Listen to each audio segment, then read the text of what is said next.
زندگی کے ہر موڑ پر صلح کرنا سیکھو، کیونکہ جھکتا وہی ہے جس میں جان ہوتی ہے، اکڑنا تو مردے کی پہچان ہے۔ زندگی میں مایوس ہو تو کامیابی بھی ناکامی نظر آتی ہے۔ مشکل وقت آ جائے تو کسی کا احسان مت لو، کیونکہ مشکل وقت 4 دن کا اور احسان زندگی بھر کا ہوتا ہے۔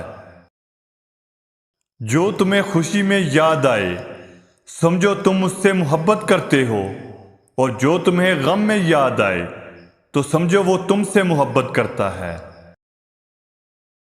علم تمہیں راہ دکھاتا ہے اور عمل تمہیں مقصد تک پہنچا دیتا ہے۔ انسان کو اچھی سوچ پہ وہ انعام ملتا ہے جو اسے اچھے اعمال پر بھی نہیں ملتا، کیونکہ سوچ میں دکھاوا نہیں ہوتا۔ کبھی تم دوسروں کے لیے دل سے دعا مانگ کر تو دیکھو، تمہیں اپنے لیے دعا مانگنے کی ضرورت نہیں پڑے گی۔ صرف 2 لوگ مقدر والے ہوتے ہیں، ایک وہ جنہیں وفادار دوست ملتا ہے، اور دوسرا وہ جن کے ساتھ ماں کی دعائیں ہوتی ہیں۔ جس انسان کی جان نکل جائے تو وہ زندہ نہیں رہتا، اور جس انسان سے احساس نکل جائے تو پھر وہ انسان ہی نہیں رہتا۔ ہمیشہ چھوٹی چھوٹی خوشیوں کا استقبال کیا کرو، کیونکہ ان کے پیچھے محبتوں کا سیلاب ہوتا ہے۔ تمہارا بدترین دوست وہ ہے جو تمہیں غلط بات پر راضی کرے۔ جاہل نہ تو اپنی کمزوری کو سمجھتا ہے، نہ تو نصیحت کرنے والی باتوں کو قبول کرتا ہے۔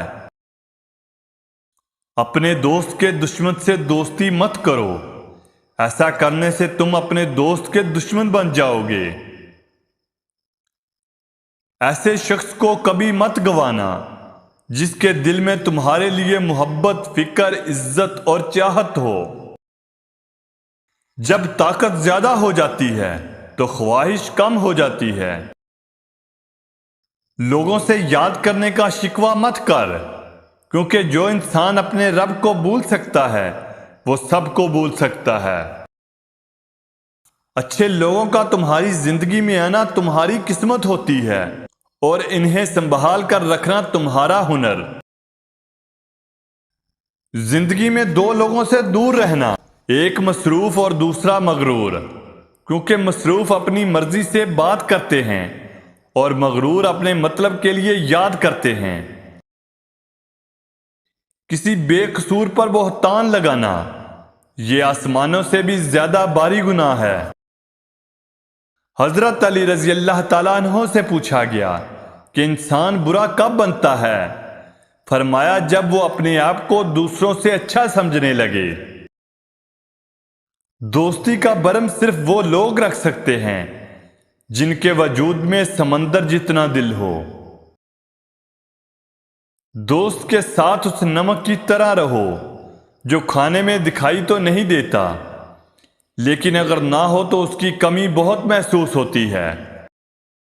حضرت علی رضی اللہ تعالیٰ عنہ نے فرمایا، اپنا سر اونچا رکھو کہ تم کسی سے نہیں ڈرتے، لیکن اپنی نگاہیں نیچی رکھو تاکہ پتہ چلے تم ایک باعزت گھرانے سے تعلق رکھتے ہو۔ دوستو، اگر ہماری ویڈیو اچھی لگی ہو تو ہمارے چینل کو لائک اور سبسکرائب کرنا نہ بھولیں۔